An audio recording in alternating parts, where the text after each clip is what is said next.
Welcome to Zero Knowledge, a podcast where we talk about the latest in zero-knowledge research and the decentralized web. The show is hosted by me, Anna. And me, Frederick.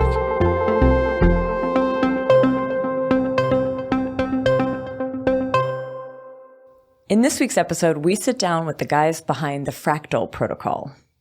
But before we start up, I want to say thank you to this week's sponsor, Trail of Bits. Now, just recently, a critical vulnerability was found in the certificate validation functionality on Windows 10 and Windows Server 2016-2019. This bug allows attackers to break the validation of trust in a wide variety of contexts, including HTTPS and code signing. Trail of Bits has developed a proof of concept exploit and put up a website called Whose Curve Is It Anyway? That lets users test whether or not they're vulnerable. The link to this website is added in the show notes. Now, to learn more about this vulnerability and the Trail of Bits exploit, please check out their recent blog post entitled Exploiting the Windows Crypto API Vulnerability.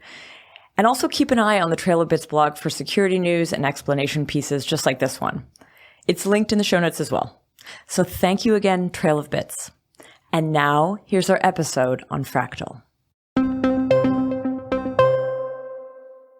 So this week we explore the Fractal protocol with its authors, Dev and Nick, both students of Alessandro Chiesa at UC Berkeley. So welcome to the show, guys. Thank you. Hi. Thanks. Let's do our quick intros. Tell us a little bit about who you are and maybe how you got interested in this particular problem that you want to solve with Fractal. Okay. I'm Nick. I'm a PhD student with Alessandro at Berkeley. And I've basically been interested in more of the kind of theoretical computer science side of things for a long time. And this kind of problem has very strong links with theoretical computer science, with the kind of broader complexity theory. This is something that made it really appealing to me, along with the practical connections. I'm Dave. I'm an undergrad at UC Berkeley, also under Alessandro. And I got interested in this protocol because I was working on SNARKs for a while, and I thought it'd be very nice to have like a succinct verifier SNARK. Previously, like Aurora was a linear verifier. Is Fractal replacing this thing called Aurora? Is that what you've just built, or what is it? What's the relationship? And what is Aurora, actually? Aurora is a prior SNARK, which was for R1CS. And the actual, the protocol behind Fractal is sort of figures out a way to add pre-processing or holography to Aurora, which then makes your verifier very efficient and then enables recursion. Yeah, so you can think of Fractal as being a protocol which has the same structure as Aurora and solves the same problem, but it adds this additional feature that Aurora doesn't have, which is called pre-processing. So that was the sort of explicit intent in setting out, you wanted to do something like Aurora, but with pre-processing. Exactly. Or was there another aspect to it? Yeah, exactly. So Aurora already has a lot of very nice properties. It achieves good proof length for SNARKs in its class, and it has a fairly efficient prover, but did not have this kind of nice property of pre-processing, which allows you to speed up verification a lot. And so Fractal was kind of an explicit attempt to take all of the good things about Aurora and kind of tack on this extra feature. We obviously want to dig in deeper into this, and I don't know how exactly we'll get there. It's a very complicated topic, but I think we do it through various angles and means of trying to analyze it. But the first thing that came up to me, and this is something that's I notice as a trend, is talking about holographic proofs. What is a holographic proof? So a holographic proof is a proof you, in addition to having the kind of standard proof conversation, where you have a proof that is provided by the prover to a verifier, you also kind of before beginning of time, you take your input and you encode it using an error correcting code. So you take your input and you apply some encoding to it. The idea of this encoding is that with assistance of the prover, the verifier no longer needs to read the entire input in order to be convinced of the statement. So I take my statement, I encode it with an error correcting code, and this means that now I don't need to look at the entire statement in order to be convinced that it's true. I can kind of look at some individual positions that I choose at random. Then I can say with high confidence whether the statement is true or not, based on just these positions and my interaction with the prover.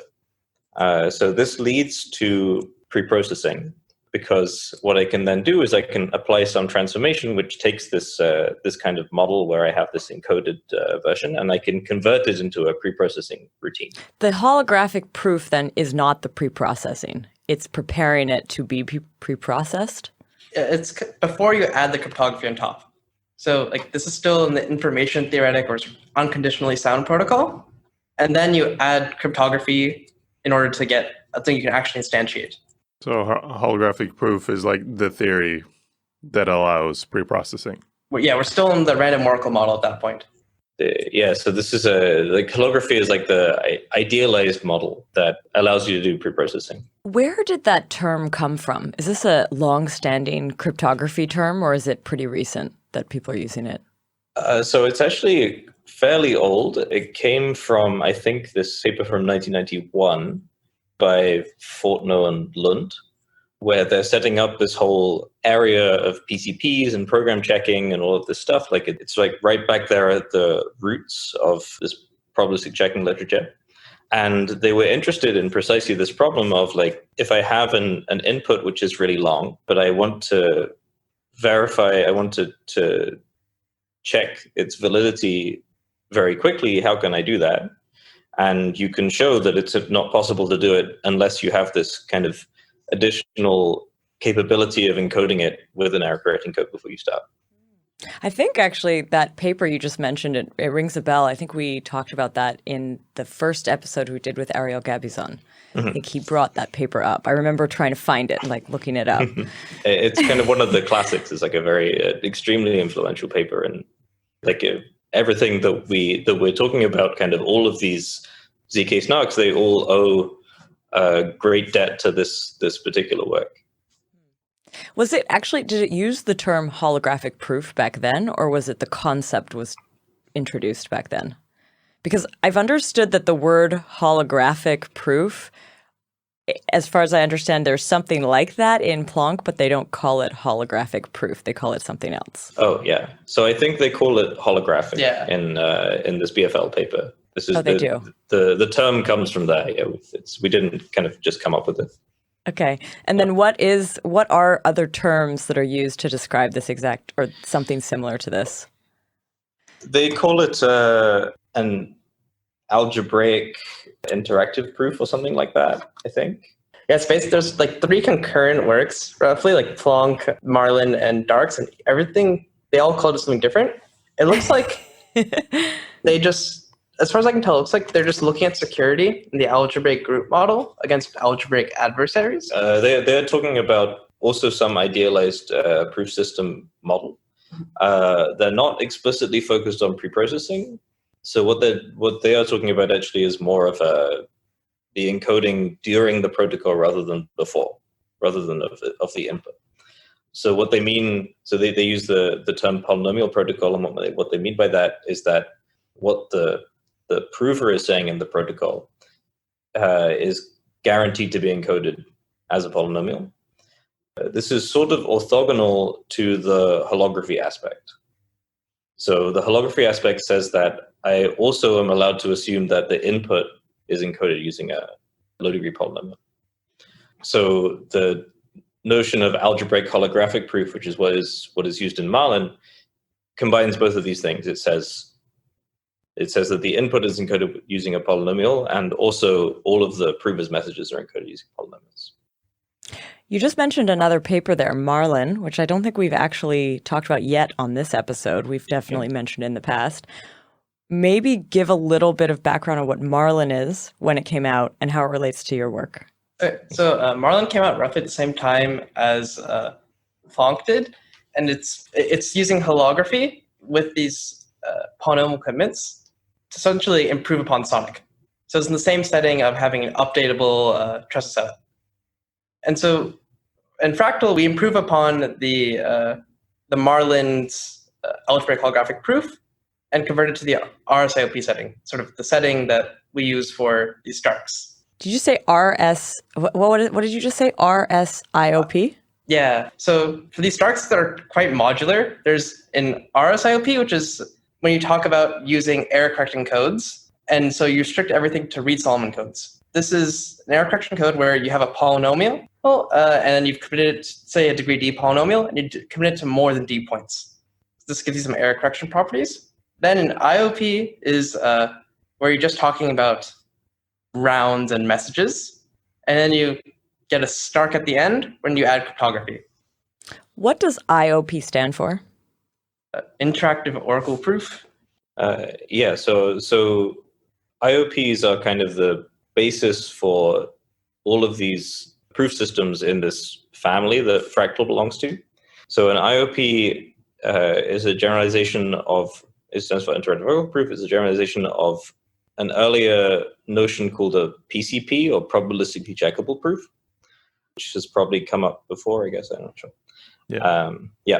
But just to recap. So a PCP is essentially a proof string where I have random access into the string. As a verifier, I can look at the string and I can choose kind of random places in the string to query, and I can find out what the value of the string is at this point. And these were developed also in this paper, this BFL paper, to kind of understand program checking, and then they became very, very important in complexity theory. But the reason that they're interesting to us is because of this paper of Silvio Micali in 1994, where he explains how you convert a PCP into a SNARK. So this was actually the first construction of SNARKs. This is called CS proofs. And an IOP is kind of a generalization of PCPs. And what IOPs are attempting to do is to kind of fix a deficiency in this construction, or maybe a difficulty in this construction. Like, what was the problem with CS proofs? Why don't we use them for everything? It's because PCPs are extremely complicated. So CS proofs actually are like a super elegant construction. They are known to be post-quantum secure. They only use symmetric key cryptography, so they're really fast cryptographically. The problem is that the underlying object, this PCP, is extremely difficult to construct.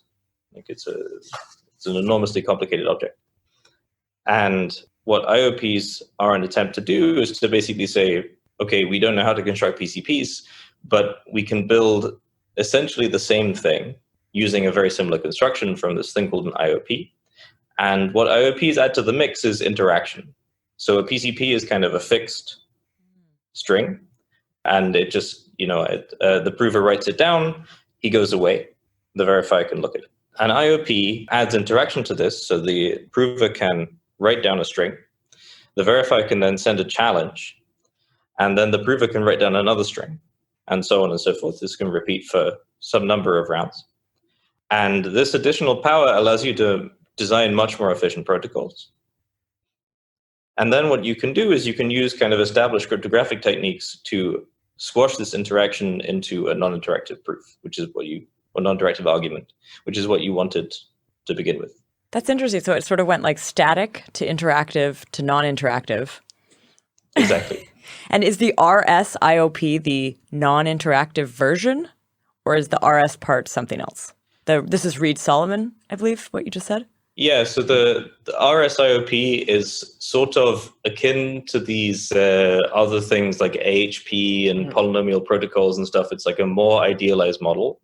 You can convert from an RSIOP into an IOP. And the way that you do that is called low degree testing, which I think is something that Ellie talked about in his episode. So you have a protocol which allows you to basically take an RSIOP and enforce the RSIOP model in the IOP setting. When you said PCPs are difficult to construct, do you mean that it's difficult, like, for a human to express the computation they want in that PCP, or computationally difficult? I mean, computationally difficult. So actually, PCPs can support the same expressive languages as other things. So it's like circuits and rank 1 constraint systems, all of these things. The trouble is that when it comes to designing the PCP, you're really fighting against this non-interactive nature. And this means that actually writing code to build a PCP is very difficult. And the resulting thing will be extremely inefficient. Right. In the words that make up IOP, interactive Oracle proof, we've sort of covered a little bit of the interactive and proof sort of understood, but why the term Oracle? And just the reason I mentioned that too is like Oracle has different meanings in different contexts, I imagine. Unless it's the same. Actually, yeah, I'm curious to hear what does the Oracle part of that mean? Why is it Oracle? So I assume when you're talking about other contexts, you're referring to like the DeFi Oracle. Maybe. Well, it's actually a similar idea where like in Oracle is this thing that exists and you can ask it, give me the value of the Oracle at some point. The DeFi context, the point is generally time. Here it's at some like element in a field. And then the Oracle gives you the result. And the idea of the Oracle is it's like can't be tampered with. It's like once you've give the oracle, it's set in stone forever. And so in the IOP model, you talk about these oracles where the prover will give you an oracle and they can't touch it later on in the protocol. And then there's a question of how do you actually like materialize the oracle? And so this is, even in interactive model, this is still idealized. Because like, how do I give you an oracle? And so you need cryptography, even in the interactive setting, to actually send the oracle. And the way you do that in Starks is you make a Merkle tree. You say that you're only allowed to look at the oracle on these points. And so then we can make a Merkle tree of those different points. And then I give you the Merkle root. And when you want to look at the oracle at some point, you just I give you the evaluation and a Merkle tree authentication path. So I think that is the same or similar to oracles as people might know it from a blockchain context. But in blockchains, you typically talk about a trusted oracle or an untrusted oracle. But an untrusted oracle is just like, I don't know, a user. It's a weird thing. And yeah, typically oracle means that it's just some source of info you can trust.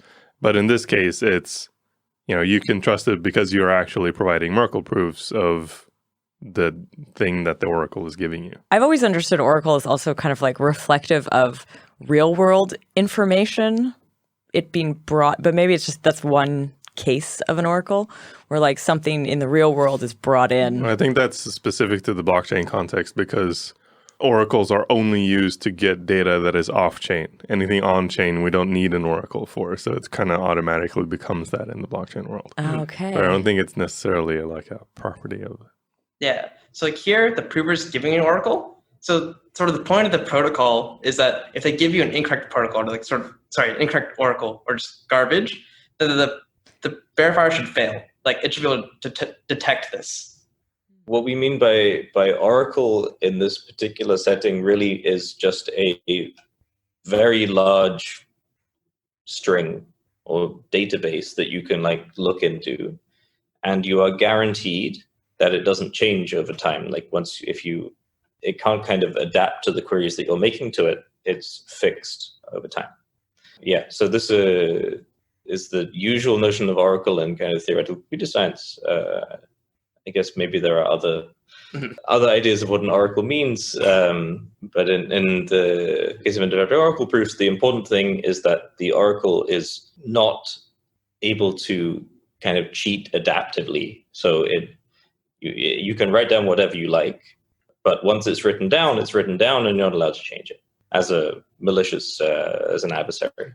The term AHPs, you also just mentioned that. What does that stand for?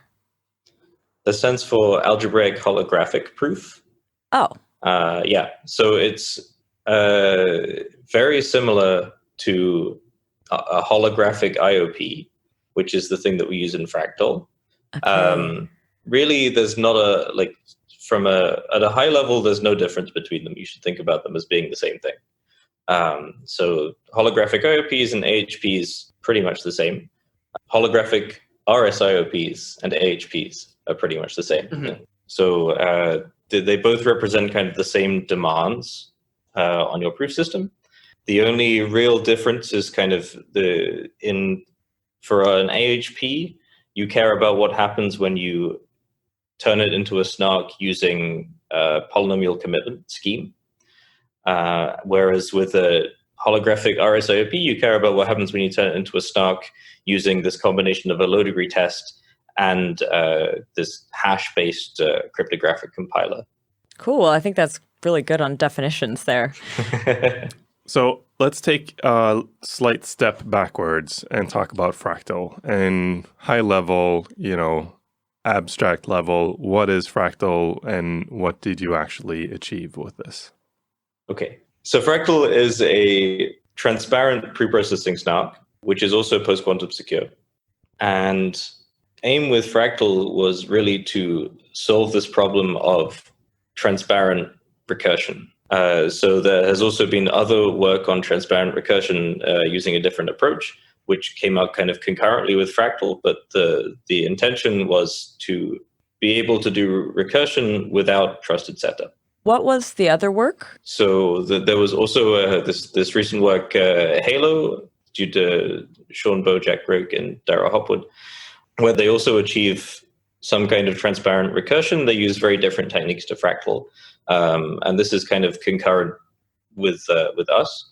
The thing I will say about that is that it is not post-quantum secure. Fractal is. And there are some other sort of smaller technical differences if you want to use it, but that's where it sits in relation to Halo.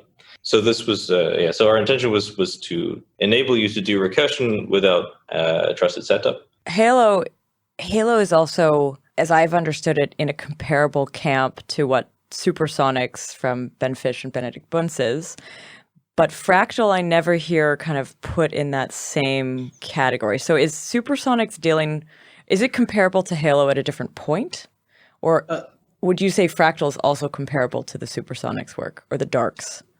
So I guess Halo and Supersonics have similar proof sizes because they're both relying on discrete log-esque assumptions. And I guess they also have similar cryptographic assumptions. Whereas Fractal has much larger proof sizes because of making fewer assumptions. And is it the only one that would be post-quantum secure? Yes. And are you, have you also, what are the other features of Halo? And it's universal, Halo's universal recursive is faster? What was? It's transparent. Oh, it's transparent. Ben, you guys are too. So actually, would you be considered in the same kind of category as those two or more in the same category as Halo? Same category as Halo because Supersonics don't recurse. Or no one's we don't know if they have efficient recursion. Okay, got it. So yeah, there's two thoughts that immediately come to mind for me. One is I want to break down these, we've already talked about holographic proofs, preprocessing, and digging more into how that actually makes recursion. And I want to touch on that. But just before that, transparent, post-quantum secure, and all of these things kind of make me go, isn't this what Starks are? And why do Starks exist now then? Okay. So Starks are also one of these IOP-based SNARKs, and so they have many of the same properties that Fractal does.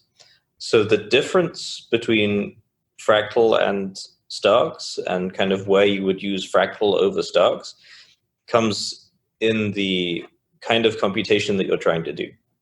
Starks are very strong at doing very structured computation, kind of repetitive computation.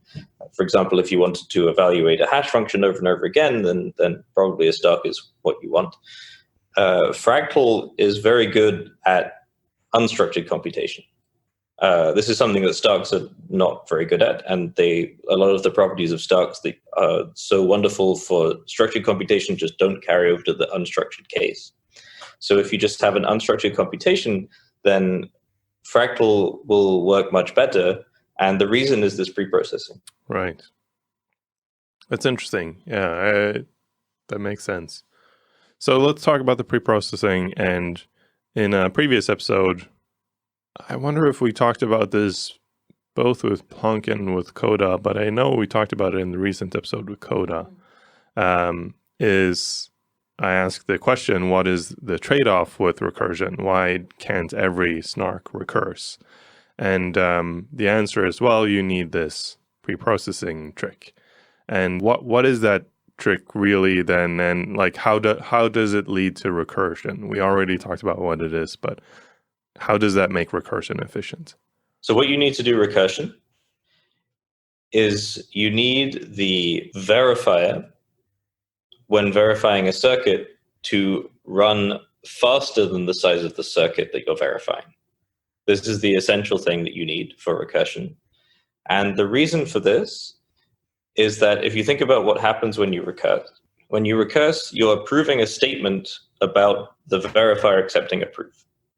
So now your statement, the circuit in your statement is the verifier itself. If it's not the case that the verifier is smaller than the statement, then as you recurse, the circuit that you're trying to check will grow and grow and grow. And this will become unsustainable. So in order to keep the circuit size small, it must be the case that the verifier is smaller than the circuit that it's checking, or runs faster than the circuit that it's checking. In order to do this, so initially this should sound impossible because the verifier, in order to check a circuit, should know what the circuit is that it's checking. It needs to be able to read it. And if you don't have any additional assumption, then this is actually impossible. So one way of getting around this is to use this preprocessing. So you take your circuit and you condense it into some small digest using preprocessing. And then you can achieve this property of having the verifier be smaller than the circuit that it's checking. Wow, that's cool. Yeah, that makes sense. I don't really have any follow-up questions. Yeah, that actually was really helpful. Cool. Makes sense. Like, So are there other techniques that people are exploring to make recursion more efficient besides just the pre-processing part and this making the verifier more efficient? So there are a lot of interesting things that happen when you recurse, because what you're doing is you're taking your verifier, which is checking the computation, and now you want to verify the computation of the verifier, which means you need to think about things that you otherwise wouldn't think about. Yeah. So like one example is that with Fractal, we're assuming your initial computation is very unstructured. And I guess with most preprocessing SNARKs, that's what you do. But in Fractal, the verifier still has a decent amount of structure to it. One example is Merkle tree authentication paths. You have to verify a lot of these, but a Merkle tree authentication path itself is very structured. You take a hash function and you apply it like a bunch of times. And a hash itself is very structured. You take a round function and apply it a bunch of times. So this means that you can probably exploit this somehow when you recurse. That could be another kind of chance. That would be another place to look for in order to make recursion better. Right. Yeah. I didn't say that well, but yeah. Words. Another really good example of this happening. So you've probably heard of Stark-friendly hash functions. Mm-hmm. So one of the big applications of Stark-friendly hash functions is that if your verifier needs to evaluate a hash function, as our verifier does because it's doing these Merkle trees, then you're going to want that hash function to be Stark-friendly or fractal-friendly. It's basically the same thing, because you're going to want to prove that the hash function is correctly evaluated. So this completely changes the trade-offs in designing verification algorithms, because now it doesn't really matter how fast your hash function is on your computer. What you care about is how fast your hash function is inside of the SNARK. Going back to that question that Frederick, you just asked about what does that mean for Starks? Like if you're able to take advantage of the pre-processing idea, you're able to take advantage of these Stark-friendly hashes. Yeah, how does Fractal then differentiate itself from Starks still? So Starks are still starting from a highly structured computation, and this actually lets you get better constants. Like by leveraging the structure directly, you don't take a blow-up by converting to a generic format. the generic format being R1CS. And so this lets you get better proof of time constants, which also can lead to better proof sizes or verifier times. But it's very context dependent, because it's hard to talk about or compare succinct representation in SNARK to a preprocessing SNARK in general, because it depends on how succinct or how structured your problem is that you care about. Something we haven't explained very well or dug into very much on the podcast is the structure of computation, the way you express your program in a Stark. We have talked quite a lot about R1CS, but so is the difference essentially that in Fractal you're using R1CS, and that's your unstructured computation, and then in Starks you have, as sort of Starkware people have explained, they have this VM model essentially, that at each step of the computation it outputs some additional bit of proof. And so in this VM model, you can efficiently exploit the fact that it is a structured computation. And so does it boil down to these two computational models, or the cryptography and proving structure that sits atop them, if you know what I mean? So they don't have to be orthogonal, for example. Ariel talked about this a bit in the Planck thing, but Turbo Planck is sort of, and this custom gates line of work is taking R1CS or something R1CS unstructured and then saying, can we add custom gates, or can we add sort of Stark-like logic on top? And this is something that you can similarly do with Fractal. I see. That's cool. So you could kind of mix the two computational models. Yeah. We also have a work which does something more Stark-like for R1CS. So you can essentially design your computation in an R1CS model, and if it's sufficiently structured, you can still do kind of Stark-like things with it. The format is not necessarily the question. It's more what does your computation look like? Kind of at a fundamental level, is it structured or is it not structured? If it's structured, then you can avoid kind of the overhead that is associated with preprocessing it, and there is some. And if it's unstructured, then there's nothing you can do. You kind of have to preprocess. Does Fractal borrow from any other protocols or any other concepts that have come before it when you guys were developing it? It builds on Marlin's protocol. Marlin itself figured out how to add preprocessing to Aurora to get a succinct verifier. This was a breakthrough in this protocol design. And then for Fractal's actual IOP protocol, we then took Marlin's AHP and then converted to the RSIOP setting, because there's some subtle differences that make the protocol as specified in the paper have very bad constants in the RSIOP setting. And then we found this sort of trick to reduce one round off that protocol. What does that work look like? I'm always fascinated by this. Say you want to take the AHP from over here and convert it to the RSIOP setting over here. And do you sit down in front of your computer and Google that? How do you actually do that work? I guess you take some people who have a lot of experience in designing RSIOPs, and you look at you go look at the HP over here, and you think, okay, what would that look like if it were an RSIOP? These things are very similar in a lot of ways, and so this is the hard part was sort of already done by Marlin. The creative part of actually coming up with this protocol was mostly done by Marlin. Mm-hmm.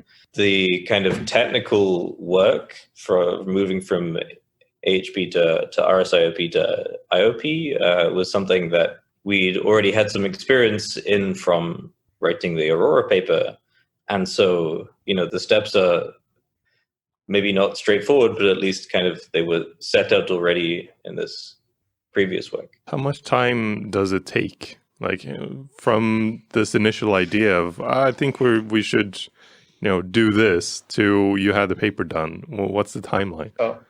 Having the paper done was a lot longer, because the key contribution of the paper was less of this protocol, more so recursion and all of the steps to and formalizations to get it. Yeah, so I guess we were done in about 6 months, maybe less than that. Yeah. I don't recall exactly when the thing officially started. I measured this. We had a working protocol like the day before ZCon 1 started. This is like when we had the rational sum check idea to fix the quadratic problem, quadratic degree. Yeah, so I mean, it depends on how much care you want to take when you write things. If you're publishing for academic conferences, then you have to be, very careful when you're writing. You have to write a bunch of definitions and proofs and things like that. It's very time consuming. So probably from idea to paper takes probably like 3 months, from like well-formed idea to written paper. But as Dev said, there's a lot of stuff besides the protocol that goes on in this paper. So we take another look at recursion from a formal cryptographic perspective. We prove that everything works. We prove that everything also works in the presence of quantum computers. This is a kind of something that hadn't really been looked at since the first paper on recursion, which was in 2013 or something like that. Yeah, PCTP. Yeah. That I think that's what Isaac actually highlighted in that episode, was that in the Fractal paper, you have a very clear clarification about what makes recursion work. And that was something he highlighted. And I guess this sounds like that was a lot of your work then. It was more like researching and checking why, I guess, if and why this works. Yeah, so actually we had one particular goal in mind, which was, so to date, essentially the only approach to recursion that has worked is this pre-processing type approach. So there are other ways that you could try to achieve it, but somehow, the only thing that's really made it to practice is pre-processing. And we wanted to pin down some formal mathematical reason why that's the case. And this is what we do in Fractal. So we show that basically pre-processing gives you an asymptotic improvement over other potential methods of doing recursion. Something that I've always been curious with recursion and that I've gotten mixed messages on is whether or not it worsens the security of the setup. So there's some arguments for you have to use a smaller key length or something for it to be practical, and so it's like breakable or whatever, or like, and then there's another argument on like the deeper you recurse, the more insecure the whole construction becomes. And then you have other people who say, no, this is not at all the case, and I don't know, like it shouldn't be less secure. What's your guys' take on this? How does recursion affect security? So from a cryptographic, like provable security perspective, there is something that happens when you recurse, which is quite technical, but essentially inside in the proof, once the deeper you recurse, kind of the more you need from your underlying cryptographic primitive in order to make things work. This doesn't translate into an attack. Like, we don't know how to exploit this in any way, but there is some kind of artifact of the proof that causes this to happen. In terms of this stuff about key length, I think this is maybe to do with the specific approach to recursion using elliptic curves. Like prior to Fractal and Halo, there was really only one way to practically achieve recursion, which is to use these things called cycles of pairing-friendly elliptic curves. So this is an object which it's like sort of hard to find algebraic object. And I think to date, we only know of one class of these. It's the MNT 4-6 cycle. I don't know if that means anything. But essentially, this is not ideal. So because of that, you have a much larger field, which then means that your SNARK running time is much slower. And if you're doing like cryptography and stuff on this, your public keys have to be much bigger. Normally, you do elliptic curve cryptography over, say, a 256-bit field / curve. So then that's 256 bits per key. Now we're at around, say, 700 bits. But that's more due to like sort of the algebraic object you need to recurse that setting, not that recursion itself lowers security. Right. Yeah. So in particular, with the type of recursion that we do in Fractal, you don't need to worry about these things. You can choose your field as you like. The only thing that you really have to worry about is kind of the algebraic complexity of your hash function over that field. Well, and as a practical matter, sort of the running time of your hash function. Yeah. This ends up bottlenecking your prover time. So one thing that I think I saw is that this is actually implemented as well, and that you've been running experiments with it and actually trying to use this in practice. It's not just a paper, there's some code attached to that as well.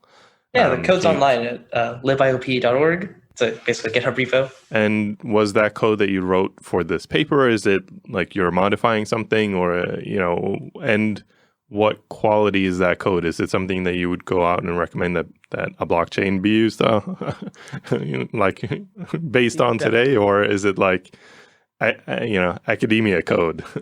It's definitely like academia code. Like there's been no code audit yet. I think if there was one, then maybe it'd be suitable for blockchain, depending on their security preferences. The library stuff we've built we've sort of built to measure the performance of these SNARKs. But the verifier circuit is actually not too large. So this is a potentially auditable code path. Cool. What language is it written in? C++. It was sort of inheriting from a bunch of the libsnark work, like the finite fields and etc. and like FFTs. And it was started before the Rust snark ecosystem really blew up. Were you developing this as you were writing the paper, or is this something you write the paper and then you do an implementation? So for Fractal, we actually started the implementation in parallel to working out the details of the idea. Is that how most of these papers are actually written? Like, do you often need to be seeing it in action in a weird way, or like putting the pieces together in order to actually know if you're on the right path?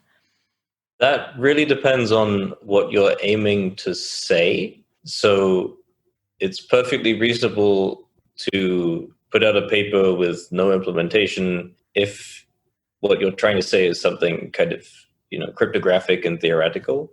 Here we wanted to demonstrate the feasibility of something on a real computer and to give numbers, and kind of we wanted to compare to some competing works, and to do that you really need to have an implementation when you publish. I like that the SNARK world has moved to kind of more of this tone of having code, being able to run it. Maybe it's because it's a more competitive space, I don't know, but there's many areas of academia where if there is anything published, it's like not usable code at all. It's not intended to be used, just like some throwaway Python code or whatever to prove that it's possible to write an implementation. So it's nice that there exists code and it's actually runnable. What do you want to see happen with Fractal? Do you see Fractal as sort of like a piece of research to be worked on and pushed forward with the next sort of protocol proposal? Or do you want to see this be built for real? What would you envision for this? Well, from my perspective, I think that Fractal is not the end of the road for this type of protocol. Mm-hmm. I am hoping that somebody, possibly us or someone else, will build kind of a Fractal Plus that improves upon the parameters of Fractal. And so, I think that where Fractal sits is that it demonstrates that something is possible, but there is a lot of scope to improve upon it. I'm just wondering if it's should we be looking at Alessandro's research team for future iterations of this, or could it be found anywhere? So I think in terms of the expertise that exists, I think Alessandro has amassed a fair amount of it. And in terms of the people who would be able to improve upon Fractal, a lot of them work with Alessandro directly. But I don't know. I mean, there are plenty of talented people in the space, and it could come from any of them. Mm-hmm. I suppose Fractal in particular, because it's a little bit more of a distant research direction, in particular because we're kind of focusing on the post-quantum aspect, then I would imagine that it's more likely to come from within academia than from industry. It's sort of unclear so far how the constants are going to compare between sort of Fractal or these SNARK constructions and these pairing-based constructions. And with the rate of development in both research and actual code writing, the frontier changes so quick. So I think it'll be a couple of years before we actually have a definite answer, like which approach gets us faster or more production ready code. Would you say there's a lot of borrowing between different departments from these different schools? Because right now, when I was over in SF, there was clearly there's the Dan Bonnet crew, and then there's the Berkeley crew, and then there's the Halo people, and then there's the STARK folks and the Technion folks. And would you say that there's a ton of overlap or cross kind of pollination between these groups? I know that everybody knows each other, and I'm sure that there's definite sharing of ideas. So to some extent, there is a theme that kind of each group works on, and they're distinct in that. But there is a lot of cross-pollination. I mean, I've worked a lot with Ellie Ben-Sasson, and we are working at the moment with Benedict Bunz from Stanford. So I think that's definitely not isolated, but there is sort of somehow a culture in these things that different groups work on different things. Yeah. Is it competitive at all? Is it this time Berkeley's gonna screw those Stanford guys? We're gonna have the better paper. Yeah, go Bears. So maybe a little bit in a friendly sort of way, but thankfully the things that we work on at Berkeley and the things that are worked on at Stanford sort of complementary to each other. So it actually, we're not working on exactly the same stuff. And I think this is helpful because this means that we can, have a lot of collaboration without worrying about stepping on each other's toes. Nice. So I do wonder, I've become a little bit curious at times about the motivation of some of the people that work on these technologies and these protocols. Do you feel, I'm kind of asking both of you, do you feel that you come to this because the science is neat, because the math is challenging, or are there some other kind of visions you see for these types of protocols, or some maybe societal impacts that influence you and maybe encourage you to work on it? So perhaps Dev and I have different answers about this.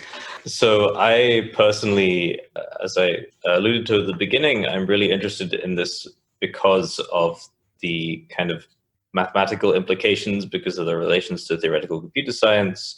And there's this idea that we're exploring the notion of proof, which is very exciting.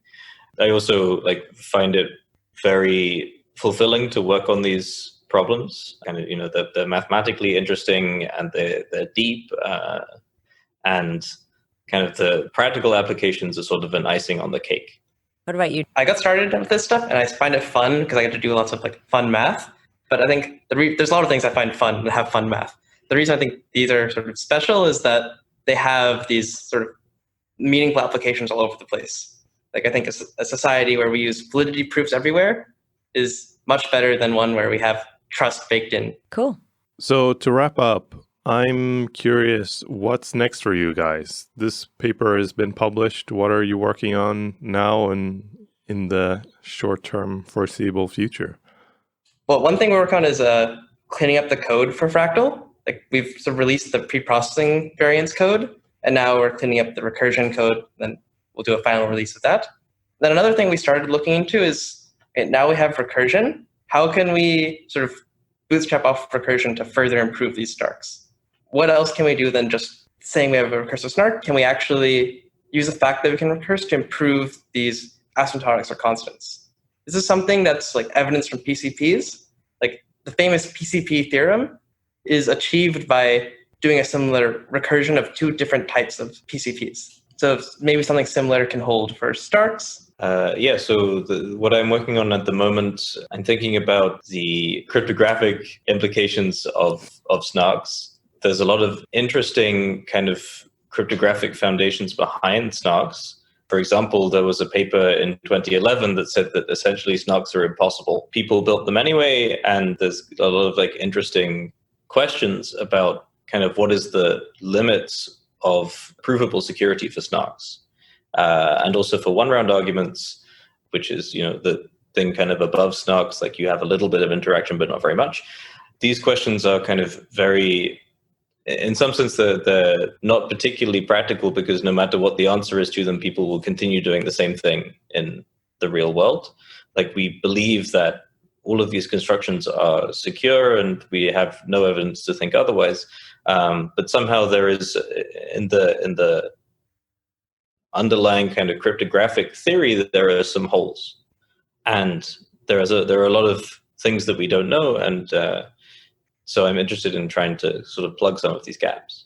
Very cool. Well, good luck on that. Thank you. And thank you so much for coming on the show and helping us get a little bit more of a sense for Fractal, and also helping us with some of these definitions that you've just given us.